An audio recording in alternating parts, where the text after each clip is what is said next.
क्या कर रहे हैं, दही भी खा रहे हैं और दवाई भी खा रहे हैं। इसी तरह आप सिनेमा टीवी भी देख रहे हैं और साथ में क्या कर रहे हैं, पढ़ाई भी पढ़ रहे हैं। जिस कान में अमृत डालना उसमें जेल मत डालना। सिनेमा देखो लेकिन कौन सा अच्छी चीजें देखो। महात्मा गांधी ने एक सिनेमा देखा था, राजा हरिश्चंद्र, और उस सिनेमा से ऐसी उन दो बातें ली, उसे वो महात्मा बन गया। इसलिए आज के युवकों को पॉजिटिव सकारात्मक चीजें देखना है। कई बच्चे बोलते हैं सर हम और कुछ नहीं देखते, कार्टून देखते। अगर कार्टून देखेंगे आप भी कार्टून बन जाएंगे। कार्टून बनना ऐसे ऐसे करेंगे, ऐसे ऐसे करेंगे, ये क्या है? सिनेमा का कितना असर पड़ता है। मैंने अभी कुछ दिन पहले मैं स्कूल में जा रहा था, तो स्कूल में जाते समय एक बच्चा कार्यक्रम में जा रहा था, एक बच्चा भी स्कूल में उसी स्कूल में जा रहा था। तो अचानक उसने कहा कि हाय हनु, हाय हनु, हनुमान का पंडित था, वो हनुमान को कहते हैं हाय हनु, मतलब हनुमान उसका कोई दोस्त नहीं है। ये सिनेमा टीवी का असर है। हमारी भारतीय संस्कृति कहते हैं हमारे पूर्वज अगर देवता कोई सामने है, दोनों हाथ जोड़े जाते हैं, नम्रचित होकर के उनकी आशीर्वाद लिया जाता है, और ये कहता है अनु। ये सब टीवी का असर है और कुछ नहीं। इसीलिए अगर ऐसी, क्योंकि विदेश की संस्कृति टीवी के माध्यम से आज आ रहे हैं और इसीलिए आज भारतीय संस्कृति बिगड़ रही। इसीलिए आपको कहा सिनेमा देखो, टीवी देखो, आस्था चैनल, जागरण चैनल, बहुत अच्छी भी बात है वो देखो, लेकिन हमें ऐसी कोई निगेटिव सिनेमा नहीं देखना। और सिनेमा टीवी में जो स्टोरी बताई जाती है कि रियल स्टोरी है। एक बार वीरप्पन डाकू था, उसने एक राजकुमार एक्टर को जंगल में रख दिया। पेपर में न्यूज छपी, ये वीरप्पन इसका कुछ नहीं बिगाड़ेगा क्योंकि वो अच्छी तरह फाइटिंग करता है, 1 लाख से फाइटिंग सीखने से आदमी है, लेकिन 9 माह से उसने छोड़ा नहीं। उस वीरप्पन ने राजकुमार को नहीं छोड़ा, क्यों फाइटिंग नहीं किया? क्योंकि वो राजकुमार केवल कैमरे के सामने फाइटिंग, एक्चुअल फाइटिंग नहीं करता, कैमरे के सामने फाइटिंग करता। तो जो भी घटना दिखाए जाते हैं ये कोई सच्ची स्टोरी नहीं है, लेकिन हम उसको देख करके क्या करते हैं, अपने जीवन को बिगड़ते हैं। इसलिए आज के बच्चों को शिक्षा उसको कहा जाता है जिसे बुद्धि चंचल हो जाते हैं, वो शिक्षा नहीं है। तो सिनेमा टीवी से स्वयं को बचाओ, तब आप अच्छे बच्चे बनेंगे। अन्यथा यहाँ तो आपको मैडम या सर बहुत अच्छी बातें बनाएंगे, लेकिन घर में जाकर सिनेमा टीवी देखेंगे, बिगड़ जाएंगे। इसलिए हमें अपने जीवन को अगर अच्छा बनाना है, इसे बचना है। तीसरी चीज है, आज के बच्चे क्यों बिगड़ते हैं, उसका नशा। देखो आप लोग तो बहुत अच्छे स्कूल में पढ़ते हैं, कभी नशा नहीं करते होंगे, लेकिन आज हम देखते छोटे छोटे बच्चे भी नशा नहीं करना। नशा करने वालों का इंद्रियों पर संयम नहीं रहता, वो क्या बोल रहा है, क्या देख रहा है, उसका कोई बात नहीं है। इसलिए कभी भी नशा नहीं करनी। नशा करेंगे तो इंद्रियों पर संयम नहीं रहेगा। और नशा करना अच्छा है बुरा है? देखो रावण क्यों बना, वो क्या करता था, नशा करता था। वो तो एक रावण था, लेकिन आज घर घर में रावण है, घर घर में दुर्योधन दुशासन है। और रोज पेपर में आता है वहां रावण ने क्या किया, सीता की चोरी की, वो बहन की चोरी। तो कितना सही, अच्छे से पढ़े लिखे लोग रावण बने हैं, क्यों, नशा करने के कारण। इसलिए नशा जीवन में कभी नहीं करना। गुटखा करना अच्छा है बुरा है? माउंट आबू में गया था, हमारे माउंट आबू में एक हॉस्पिटल है, एक 7वीं कक्षा की छात्रा थी, बच्ची, उसके गले में नली डालते थे, उसका बाप सूप पिला रहा था। मैंने उसको पूछा ये स्कूल में पढ़ती इसको क्या हुआ? कहा कि मुंह का कैंसर हुआ। हमने कहा क्यों? कहा गुटखा खाती थी, वो गुटखा खाया, मुंह चल गया। देखो आज उसने अपने जीवन की क्या हालत की। इसलिए कभी भी गुटखा नहीं करना। गुटखे के शब्द भी कितनी बुराई, गुटखे वाले 2 शब्द ब्लैक बोर्ड पर लिख दो, तीनों भी बूटल का, और उसमें से ट मिटा दो, बाकी 2 शब्द पढ़ो जोर से, क्या है?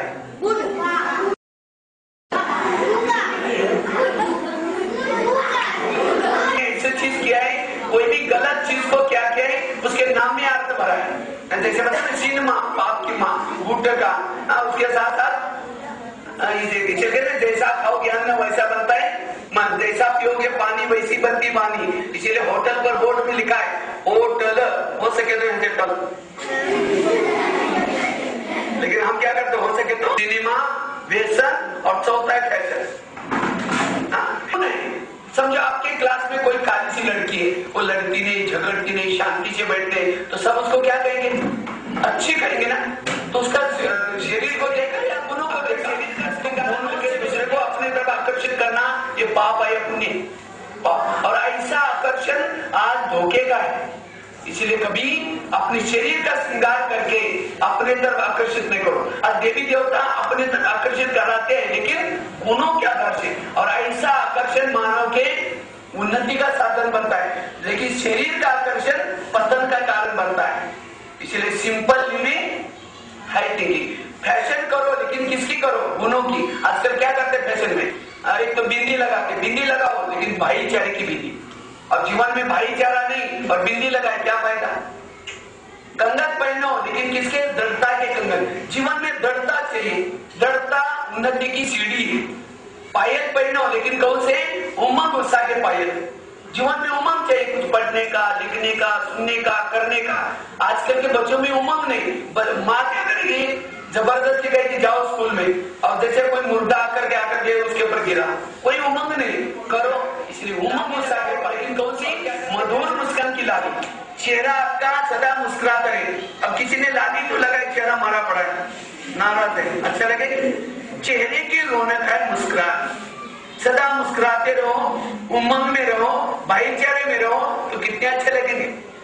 वो आपको दूसरी करने की जरूरत नहीं। इसलिए हमें फैशन करना है लेकिन गुणवान बनने की। तो इन चार चीजें के कारण आज के बच्चे बिगड़ रहे। कुसम, सिनेमा, व्यसन और फैशन। इनको इससे दूर रहना है और धारण क्या करना है, वो तीन चीजें आपको सुनाते हैं। अगर अच्छे बच्चे बनना है उसके लिए हमें क्या करना है? सहनशील बनना है। लेकिन आजकल के बच्चों में सहन शक्ति नहीं है। थोड़ा सा कुछ बोलो दूसरे दिन स्कूल में नहीं आएंगे। अभी मैं राजस्थान में एक स्कूल में गया था, तो एक वहां में मुझे प्रिंसिपल ने एक बहुत बड़ा किस्सा सुनाया। कहा कि सचमुच आज के बच्चों में सहन शक्ति बिल्कुल नहीं है। एक दिन प्रेयर चल रही थी तो एक बच्चा मुंह चला हुआ था, और टीचर को लगा ये कुछ गुटखा वगैरह खाया होगा, थप्पड़ मार दी। जब थप्पड़ मारा 2 दिन वो बच्चा स्कूल में नहीं आया। तीसरे दिन उसका बाप स्कूल में लेके बंदूक लेके आया। आज कोई पत्थर के ऊपर छने रतुड़ी नहीं लगाओ, क्या मूर्ति बनेगी? तो अगर टीचर शिल्पकार है और आप सभी मूर्तियां हैं, अगर आपको कुछ शिक्षा रूपी छने रतुड़ी नहीं लगाएंगे, क्या आपकी मूर्ति बनेगी? अगर टीचर आपको कुछ सावधानी देता है, बेटा नहीं करना चाहिए, और बोलोगे थैंक यू सर, आपने मुझे सावधान किया, धन्यवाद, मैं अपने को अच्छा बनाऊं। ऐसे नहीं कि मैं मेरे को क्यों बोला। इसलिए हमें सहन शक्ति। पहले जमाने में बच्चों को छड़ी मारते थे हाथ के ऊपर। क्यों? हाथ के अंदर एक्यूप्रेशर के पॉइंट होते हैं, जब छड़ी मारते हो पॉइंट दब जाते हैं, बुद्धि खुल जाते हैं, वो बच्चा होशियार बनता है। लेकिन आजकल छड़ी माने नहीं देते। इसलिए कहावत भी थी, छड़ी लगे छम छम, विद्या आई खम खम। लेकिन आजकल ना छड़ी लगते ना विद्या आते, कान पकड़े जाते थे। क्यों? कान खींचने के बाद भी बुद्धि खुल जाती। लेकिन आजकल बच्चे ना कान खींचने देते ना छड़ी मारने, क्योंकि सहन शक्ति नहीं। और जिस बच्चे में सहन शक्ति नहीं है उसका दिमाग ठंडा होगा या गर्म होगा? क्योंकि सहन शक्ति नहीं तो गुस्सा आएगा, और गुस्सा आने से क्या होता है? दिमाग गर्म। और जिसका दिमाग गर्म होता है उसको तवे पर पानी डालो तो क्या हो जाता है? उड़ जाता है। इसीलिए जो गुस्सा करते हैं, जिसका दिमाग गर्म रहता है, वो यादव शक्ति कम। इसलिए कभी भी तनाव में नहीं आना है, गुस्सा नहीं करना है। इसलिए कौन सा गुण धारण करना है? सहनशीलता का। आज हमारे जीवन में सहन शक्ति क्यों नहीं आती? कोई गाली देता है तो क्या नहीं होता? सहन नहीं होता। तो गाली अच्छी होती है बुरी होती है? कोई गंदगी की गटर की चीज आपको निकाल करके दे रहे हैं, आप लेंगे? और जब नहीं लिया तो किसके पास रही? उसी के पास रही। कोई गाली दे रहे, लो ही नहीं, हम गाली ले लेते। माना गंदी चीज लेने की आदत। एक बार एक स्टोरी सुनाते हैं। तो महात्मा गांधी ने सभी बातें पढ़ी, लास्ट में उसकी पीन निकाल करके धोती को लगाई, सभी पन्ने वापस दिया, और फिर ध्यान में मगन होकर के बैठ गए। अंग्रेज ने देखा मैं इतनी सारी बातें पढ़ने के लिए दिया, लेकिन पढ़ करके कुछ नहीं बोला, क्योंकि उसके ऊपर गालियां लिखी थी महात्मा गांधी के लिए। तो अंग्रेज बोलता है महात्मा जी आपने गालियां पढ़ करके आप नहीं लगा। तो महात्मा गांधी हाथ जोड़ के कहते आपका बहुत बहुत धन्यवाद, वो पीन मेरे काम की थी इसलिए रख दी, बाकी कागज कोई काम की नहीं इसलिए वापस कर। जिसने ली उसको रात भर नींद नहीं आ रही। घर में एसी है, सब कुछ है, लेकिन नींद नहीं आ रही। क्यों? वो गाली को ले ली। इसलिए ऐसी चीजों को लेना नहीं। आम के पेड़ को हम लगे, एक पत्थर मारो, आम का पेड़ क्या करता है? वापिस पत्थर मारता है। आपने पत्थर मारा, वो मीठा फल आम गिरता है। अब हमें कोई गाली देता है, हम वापिस 2 गाली देते, तो हमारे से अच्छा कौन वापिस? आम का पेड़, उसने कितनी पढ़ाई किया। तो आम से हमें क्या सीखना है? कोई गाली दे आप भी उसको मीठा फल दो। कौन सा? कोई गाली देता उसको कहो थैंक यू, धन्यवाद। गाली देने वाला भी सोचेगा मैं तो गाली दे रहा हूँ, ये क्या बोल रहे हैं?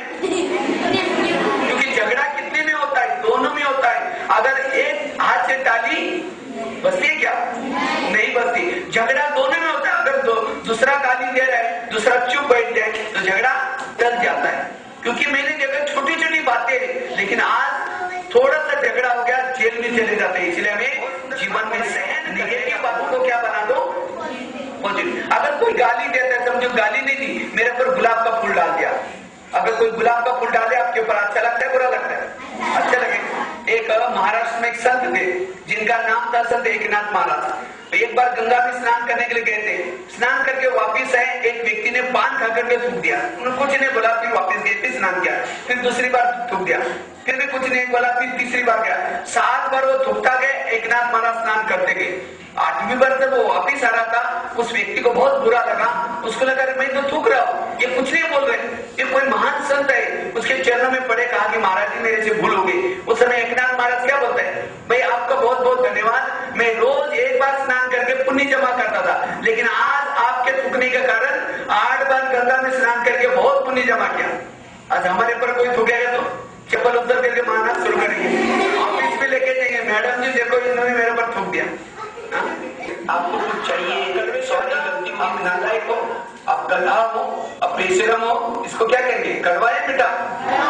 ऐसे शब्दों से झगड़े होते, शब्दों से महाभारत बना है, रामायण बन गया, चुगली लगाई, रामायण बन गया। 2 अपशब्द बोले, अंधे क्या बोला था? अंधे क्या हो गया? और बोलते किसे? जीभ से। जीभ को हड्डी नहीं, लेकिन हड्डी तोड़ने का काम करते। इसलिए भगवान ने जीभ को क्या किया? 32 पहरे वाले बना करके उसके अंदर रखा हो, लेकिन तो भी जीभ बाहर आके। जिसने स्कूल में पढ़ करके जीभ का कंट्रोल करना, जीवन में कभी सुखी नहीं रह सकते। इसलिए कैसे बोलेंगे? मीठा। अगर मीठा नहीं बोलेंगे तो आपको कोई पसंद नहीं करेगा। उसकी भी एक स्टोरी सुनाते हैं कि तीसरा गुण है, ये गुण हमारे जीवन में कहां से आएंगे? आपके यहाँ गुणों का कोई दुकान है? निकल जाओगे, जाकर के कहो हमको गुण धारण करना है, 2 गुण दे दो। गुण के बजाय गुण मिलेगा, गुण नहीं मिलेगी। गुण धारण करने पड़ते। हर पंछियों में गुण है, पक्षियों में गुण है। गुण देखने का चश्मा पहनो। इसलिए हमें क्या करना है? गुणवान, गुणग्राही। देखो सरस्वती माँ, देखा है फोटो? उसको कहीं हंस, आपको कौवा पसंद आता है? हंस कौवा भी पसंद नहीं आता। और आगे से महिमा करके उसको क्या कहेंगे? उसकी बुद्धि में सरस्वती बैठ नहीं सकती। सरस्वती को बिठाने के लिए कैसे चाहिए? अंदर बाहर साफ। इसलिए हंस का कलर कैसा है? सफेद है। तो जो मुझे विचार आया आपके स्कूल में आने का, ये मेरा माइनस हुआ या प्लस हुआ? प्लस। और सब ये मेरा मल्टीप्लाई हुआ या भाजक हुआ? मल्टीप्लाई। दिल्ली में मुझे इंडिया बुक ऑफ 7 डेज का कोर्स करेंगे तो बहुत अच्छा है, क्योंकि जब हमारे अंदर सेवा भाव आ जाएगा, हमारे अंदर एकाग्रता आएगी, हमारे अंदर की विकृति खत्म हो जाएगी, हम बहुत अच्छा कार्य कर ना। भाई बहन के साथ किसी के साथ भी आ सकते हैं। तो एक तो मावसा देखिए यहाँ पे यस बोल रहे हैं, बस में बैठने के बाद भूल जाएंगे। पक्का बिहेव करने, ठीक है? तो मैं एजुकेशन विभाग के पूरे स्टाफ की तरफ तो बहुत बहुत धन्यवाद, और जितना अच्छा लगा उतनी जोर से ताली बजाओ।